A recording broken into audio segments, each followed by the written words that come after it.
Hi, this is Jacqueline here. Thank you very much for joining me on this video. Thank you so much to all my subscribers. I really appreciate you all. Today I'd like to talk about social workers, very briefly, what their role is and whether you should have a social worker or not. What it would really benefit you to actually have a social worker. Some of the disadvantages, I guess, and some of the advantages of having a social worker. So when I speak of social workers, I'm actually talking about social workers that are specific to and assigned to those looking after youngsters or children with special needs. Any special need that you could think of, um, a social worker could potentially come into the picture as a professional to look after the well-being of the family, to look after the well-being of the child. And social workers are very much child-centered. Most of them in your interactions will tell you that they are very child-centered, meaning that they take into consideration the child's welfare. So that's when parenting comes in, and they will very much often observe how your parenting skills are, but that is not limited to that, just to ensure that everything is going well for you. They are generally not there to actually judge you.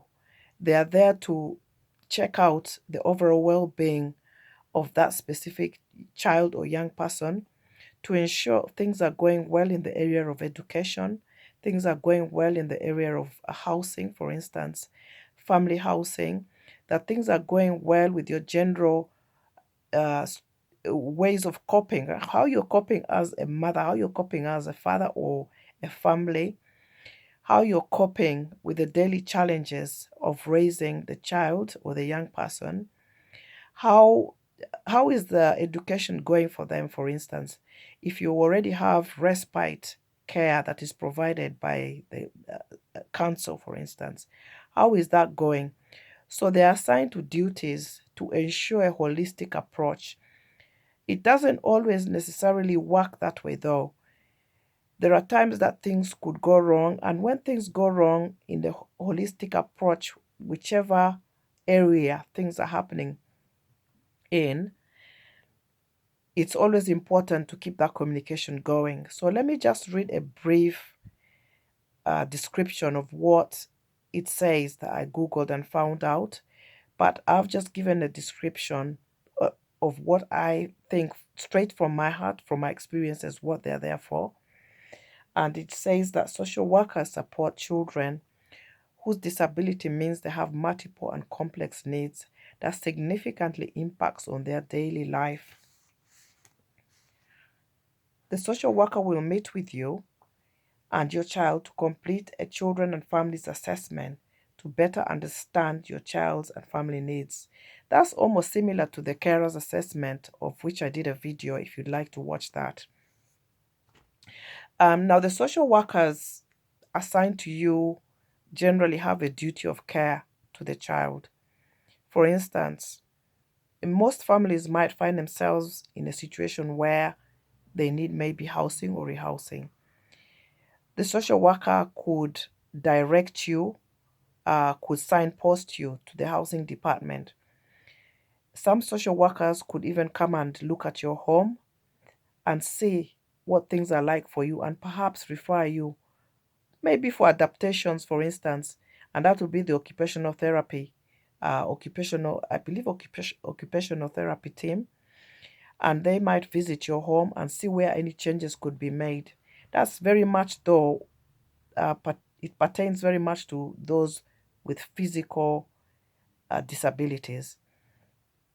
Um, for those without physical needs, there may be some other small adaptations, but then again, it depends on the council, because I've had a situation years ago where I wanted to make some adaptations, but it wasn't necessarily physical. It was maybe just making changes here and there and perhaps trying to solidify certain aspects of their house. But they just came and went and came and went and nothing really happened. So that's that.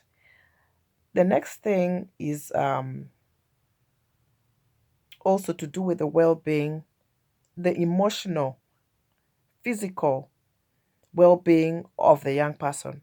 So that will be to do with how they are being cared for, whether they're on any medications or not, if the medications are being regularly given, and maybe perhaps they have dietary issues. How are you coping with that? Perhaps it's toileting issues on the physical side of things, and how that child is being kept. Is there any progress, for instance, being made in the area of, let's say, the child needs to be toileted and they may be getting older and older and you're not making any progress? It might be that they might say to you, what have you been actually doing to help that child? If you say, well, I've done this, that, and the other, and maybe you haven't been to a doctor, for instance, they might say, okay, could you get in touch with a doctor? It's just, there's, I think that it's just a whole list of the holistic well being that they are focused on. So, in brief, really, that is the reason why a social worker would come in from the disability team. Because the reason why I'm talking about this topic is I've come across parents who say, as soon as you mention that you have a social worker, oh no, I don't want a social worker. They think that maybe you're a bad parent. I just want to put it out there that when you have a social worker from disability team, it's not about you being a bad parent. Social workers do not come in all the time because you're a bad parent. This pertains to the needs of the child and the family, and to see where you need support going forward. I think it's a good thing. And if I say my experiences over the years, there are disadvantages, there are advantages, and I have encountered quite a series of them. I believe that I could talk about disadvantages and advantages in another video, perhaps. But today I just wanted to touch on the role of the social worker. And again, like I said, I've had social workers from when my 19-year-old now son was about 3.5. So I've had experience of dealing with social workers, and also as a professional in the early years. I've had I believe I've had quite a good experience that I can actually pass to other parents to actually empower them. To see the social worker as somebody that might actually bring some knowledge, might actually be somebody that can actually empower you. They could also, I know doctors can actually, for instance, refer you to counselors. A social worker can actually solidify that as well. If you didn't want to go to a doctor for one reason or another, you could talk to a social worker. A social worker might tell you, I can't actually advise you, or I can't deal with that. Can I refer you to a social worker? I mean, beg your pardon, to a doctor. So that's where the social worker could step in.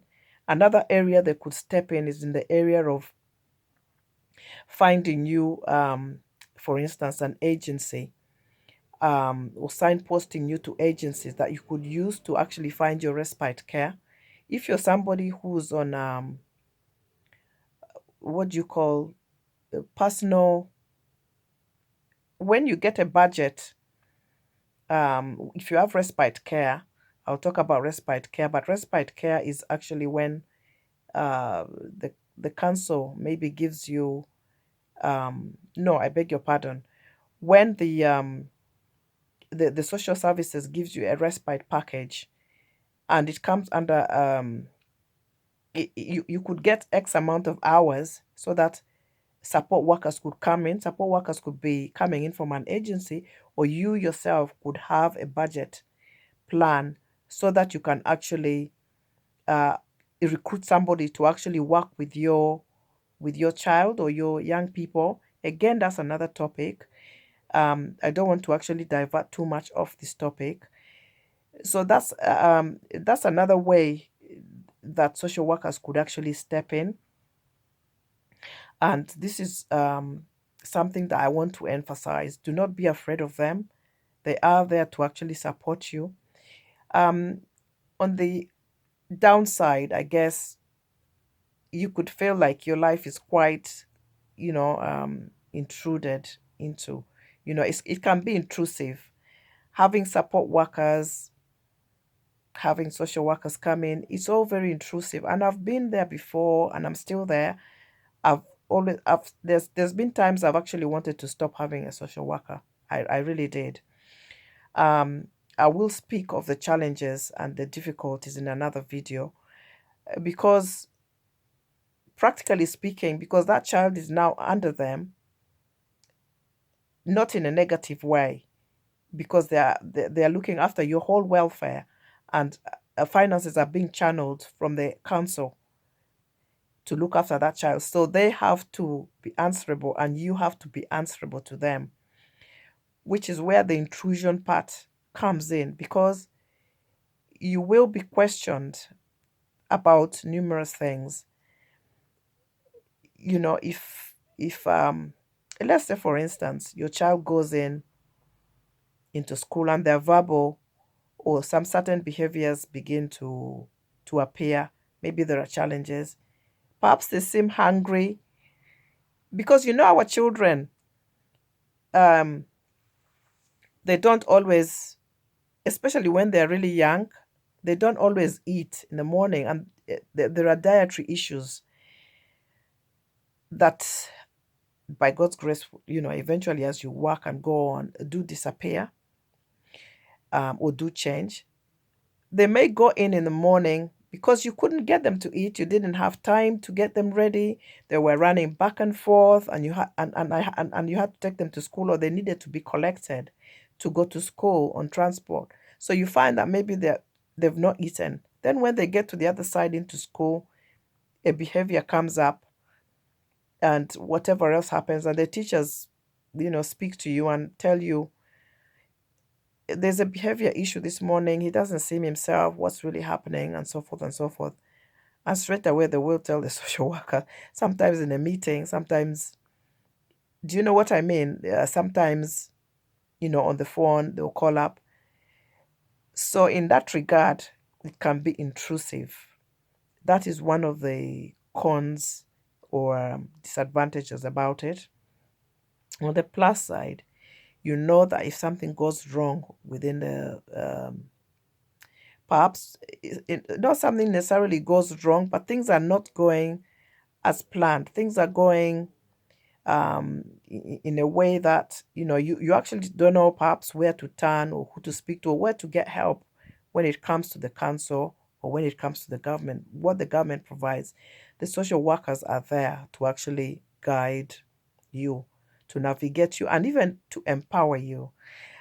So having said that, thank you so much for this video.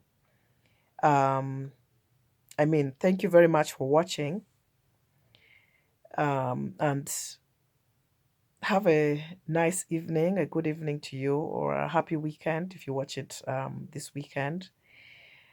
I will be posting some more videos. Please don't forget to like, subscribe, and share. Coming straight from the heart, and speaking just as the Lord leads me to speak. Um, and I hope that this video has helped somebody. If it has, please do comment. Thank you so much. Until next time, God bless you.